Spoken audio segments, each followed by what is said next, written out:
All right, y'all. Love and Hip Hop Atlanta, season 10, episode 1. And it's called The New Normal.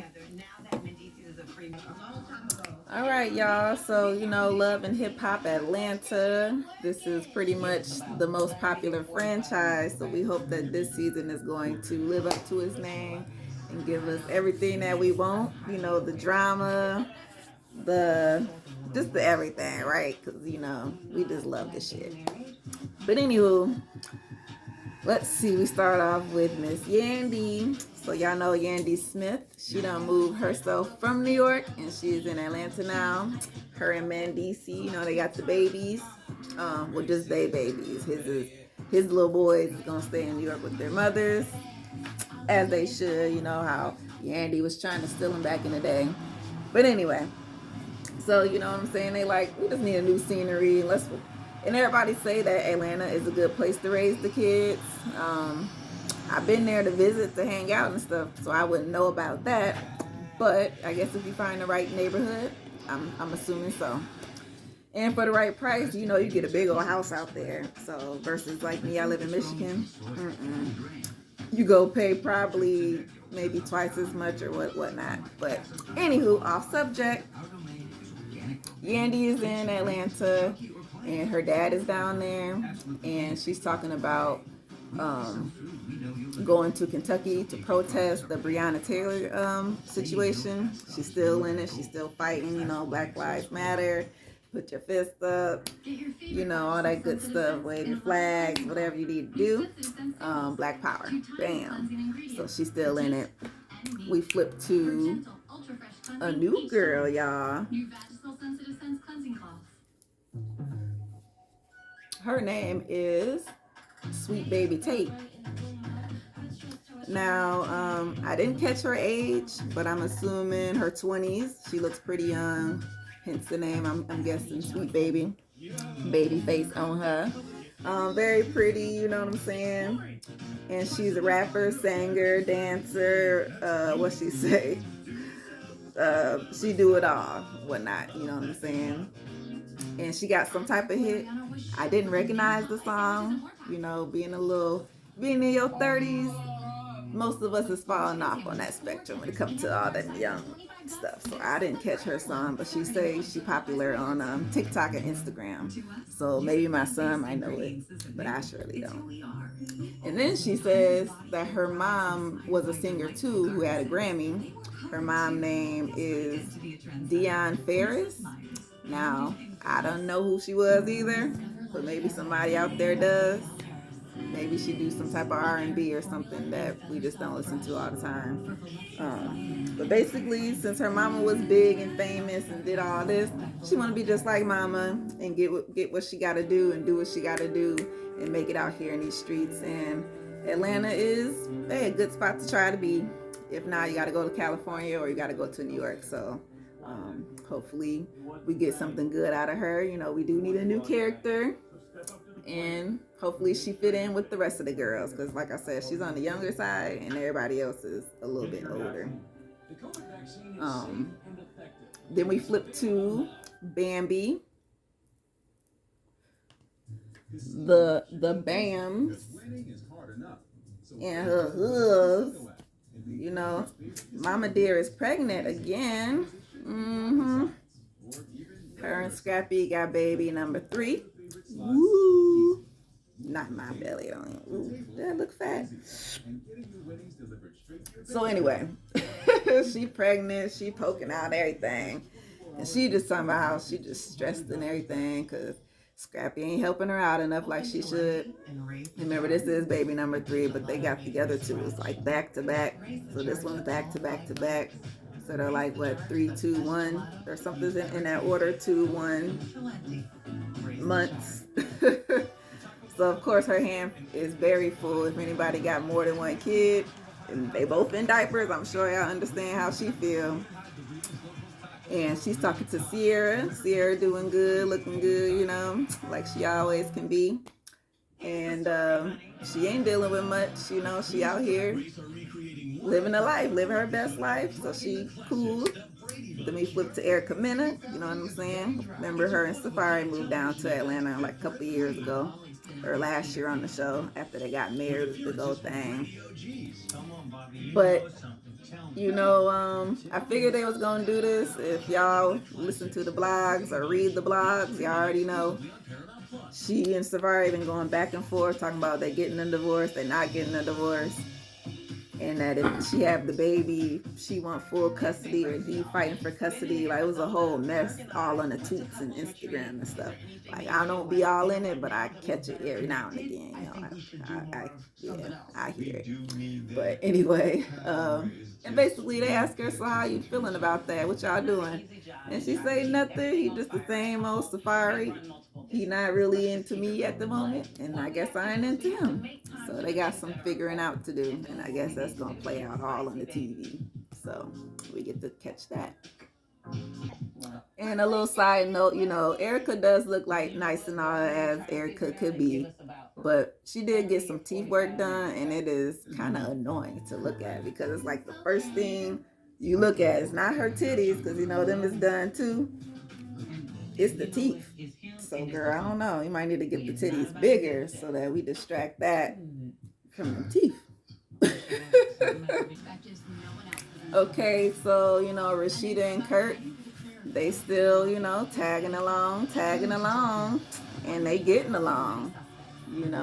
They, I'm guessing this was the morning time, they laying in bed and everything, talking and smooching and cuddling and whatnot. And, I guess they was going to try to get it in for a little hot second. But knock on the door. Here come baby, little Carter. He ain't no baby no more, actually. I'm like, dang, you done got big. Like, woo. He probably like, what? Maybe 6? We'll give him 6. 5 to 6 years old. Because he was talking real good. And he said, my game, something wrong with the game. So he know how to get that. Yeah, he 5 to 6, something to that nature. And they like, dang, you know what I'm saying? Don't blow up the spot, kid. So he leave. And they like, all right, well, let's try to, do a little something. They told him, give him about 30 minutes or so.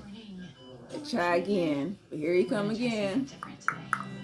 Mama, daddy, So this time he ain't want none. He wanted to actually jump in the bed with them. So moment blown, baby cock blocked the moment. But other than that, Rashida and Kirk are actually getting along, and he ain't cheating. So what's the problem? They just ain't got no me time no more because they got all these goddamn kids. It's like, I feel like it's like 10 of them. I have to count them all out because he already had 4 to 5, and then she had, I think, 2 or 3, and then he had the 1. So it's a lot of kids. Oh, Sierra. So we flipped to Sierra. She out with her girls at the jewelry shop. And they about to shop a little bit because remember when BK had proposed to her back in the day and she was going to go through with it or whatnot. But now she decided not to. Finally, she came to her senses. I don't know why she didn't a long time ago because remember he was cheating on her. Remember they got that fight? They was standing outside in front of his truck or something, or her truck? No, his truck. He pulled up on her and got out and threw some, it was either text messages, I don't know what he did, or threw a drink in her face. But hey, that was strike 2. And right, looked like he wanted to hit her and everything. BK was crazy. Strike 2, and then strike 3, he called her a skeezer. Like, not no skeezer. Like, maybe some white people say it, so. But nah, you a dirty skeezer. Skeezer, all up in her face and everything. Remember at her house on the porch? Nah, that was definitely strike 3. But anyway, she let the strike 4, 5, 6, 7, 8, 9, 10 happen before she said nah. And they at the shop, and the man tell her the ring was worth like $60,000 or whatnot. She said cool, and she ended up spending that money on it was 2 friends for her, so they all got something. So that was kind of cool, and that's just her thing.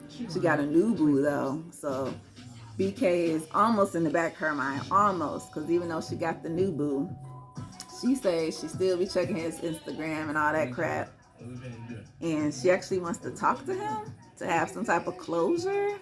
So, girl, is that a good idea? Probably not. So we'll get to that. We'll see. All right, and Young Jock is still hanging on strong as well. But he at work. You know, he got the radio thing in Atlanta, and his special guest for that day was Yandy. And Yandy was just there to do her little invite and PSA for her rally she about to have in Louisville, Kentucky for the Brianna thing, because you know it's like 1 year anniversary of her death or whatnot. So she just wants to basically shed light on the situation and invite the whole city out for those who can or cannot make it. Because of course, Black Lives Matter, and of course, her lives matter. So that was good to see. Then we flipped to Safari. You know, he ain't make no grand entrance like he normally would. You know, his street or whatever. I can't even. Oh shit, street. You know, that damn accent he pull out. I can't do it, and I can't hit the street. But anyway, and he ain't had no fur. You know, that's how Safari normally pop up with his fur on, and he do a little twirl into the room. But you know, he at the gym, working it on out, getting the stress off his back. Because as I said earlier, him and Erica been on the internet saying all this crazy stuff about each other, hollering divorce. And also, I guess like it was a video of him going through the trash because she threw out the wedding pictures. So basically, kind of give us an idea of how tumultuous the relationship is. Like they always be fighting or something. Okay, you know they got to paint the narrative, which I'm assuming we can already guess that. But anyway, Scrappy joins him. And since they both married, Safari just needed a little bit of advice. But Scrappy, I mean, he can't give no advice because him and Bambi got issues. For Christ's sake, she's pregnant at the moment. I think actually they're both pregnant. No. I think Erica got pregnant after the tweet situation and all that stuff. But Bambi's pregnant currently on the show. So I mean, you know, you can't really fight with a pregnant woman. So he just kind of got to bite his bullet in his situation. You know, not kind of necessary.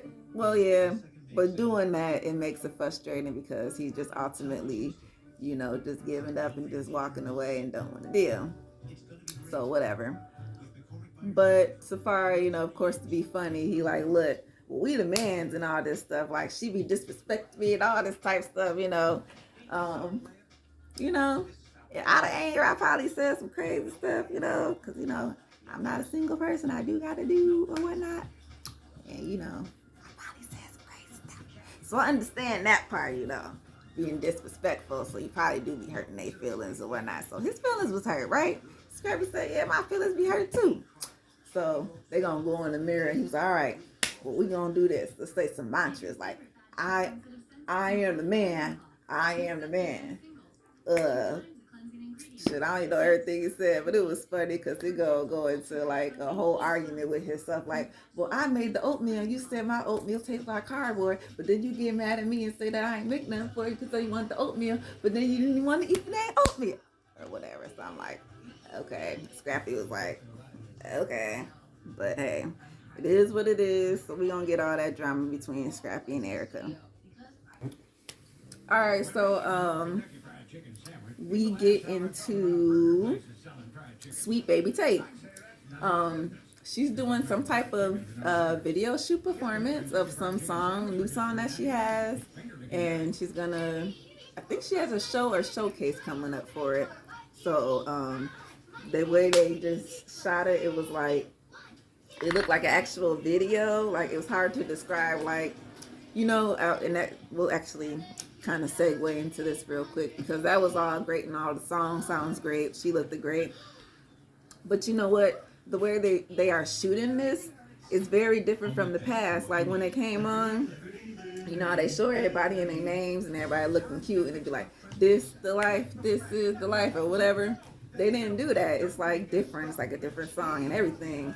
And everybody still look nice in their little poses and all that stuff, like a soap opera or something.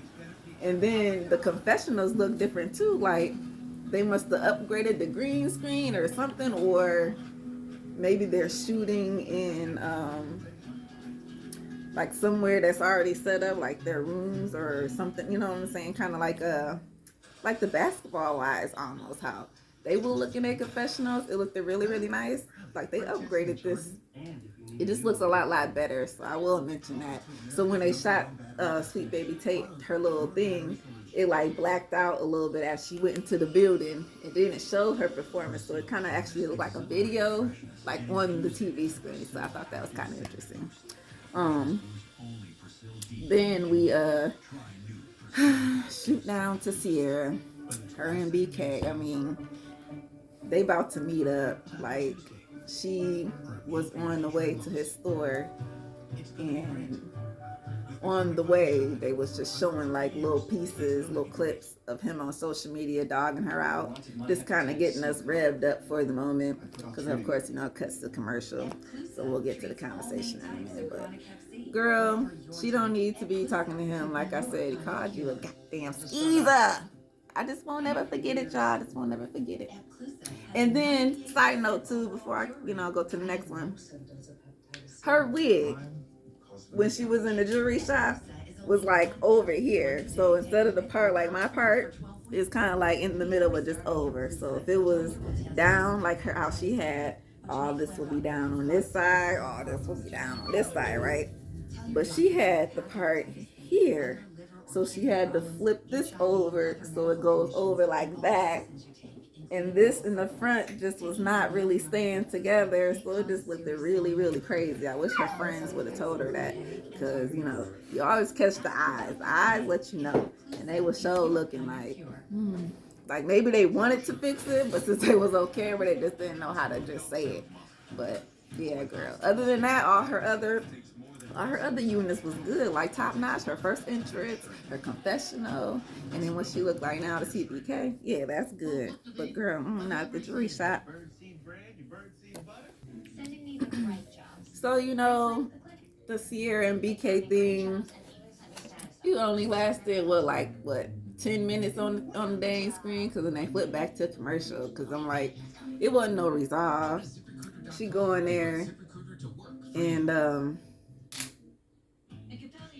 like basically like she want him to take back everything he said on the social media, right? And he like, no, because it's all true. You was cheating and he tried to blame it all on me. And it's like, well, y'all both was just being dumb. How about that? Y'all both was being dumb as hell. Y'all shouldn't have just been together. Like, y'all wouldn't. How you gonna just propose to somebody? You just did that for TV. Honestly, I think you just did that for TV. Like, just to look like he was the good guy. He just had to try to do some grand gesture to make him look like the good guy. But no, BK, no matter what, even if she did cheat on you, you still the bad guy. So that's all I got to say. So yeah, who cares? You can still make her look like the bad guy. We'll take, yeah, she okay. We'll give you that. Ooh, yeah, so yeah. Yep. But what's that compared to you? Exactly. So, boy, and they ain't even come to no resolve, because they just still arguing it out. Obviously, because she couldn't accept what he was trying to say. Because, yeah, nigga, that's some bullshit. You was definitely in the wrong, even if I was in the wrong, too. It was your fault, motherfucker. It was your fault. And, okay, so I kind of noticed that this little unit that Sierra had was actually the same little parted union, except for she was trying to curl it up because she had all these clips in there to pin it up. Because, when it's actually curled and voluptuous, kind of like a Kenya Moore, for example, she knows how to do that really, really well. And then you kind of like poof it up on the side and it all flows like that. That's what I think she about to do, which she should have did in the first place, because the first time it was just sliding down. It just didn't look so good. All right, so I guess this was a decent episode to be number one, because we pretty much introduced everybody, even a new girl. And the way we close out is with Erica and Safari, because I think they might be the main drama gonna be this season, because you know they always highlight, you know, whoever, and I think that last person is always the highlight. So you know, it is what it is. They try to talk because they basically ain't, you know what he say, they got like a 7-bedroom house, so technically they ain't even gotta see each other. Like, she on this side, I'm over here, so I could be in and out and she wouldn't even see me type deal, or you know, she could be in and out and I wouldn't see her type deal.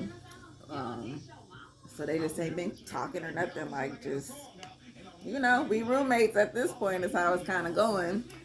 And Safari actually looked a little stressed out versus Erica, but it could be the makeup.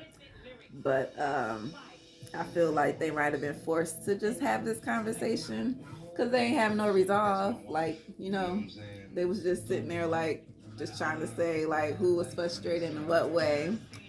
And it all stems back to, you know, the dang, because you know, even if it's not the tweets, it's really because y'all was going through the problem. He just putting it out to the public, right? So maybe he could have just kept all y'all problems to yourselves, because then nobody would have to know nothing. Y'all could have figured it out now, and then, but you just starting to tell everybody like how you really feel, and it's like, dang, let's keep it in the house so that nobody got to know our business. But nope, it's out there, so they got to talk about it. And yeah, like I said, it was no resolve. He just said, look, you do what you do to make you happy. And she like, what does that mean? Whatever it means, girl. And she kind of just storms off and pulls off her microphone. She might have went upstairs to cry. You never know. Her feelings might be hurt. Because it is what it is. Like, divorce or not divorce. Do you love me? Do you don't love me? We did all this for what? You know what I'm saying? But as we know nowadays, they're still going at it to this day, even though they do got the new baby. So it is what it is. I think they should have never got married in the first place. I don't know what he was thinking. And they should never had these children. But hey, life happens. Jesus, God just throw things at people and you just got to deal with it, right? Right. So hopefully this gonna be like I said, a good season. I like the way they switched up some of the way it looks and everything. It looks a lot, I guess it looks better, like upscale. It's cute. Everybody still look nice. Like, um, everybody look healthy. No COVID issues, and we gonna get through it. So, Love and Hip Hop Atlanta, y'all, season 10. Season 10 for the win, because hopefully this is better than last season. Last season tanked, so this one, I think we're going up.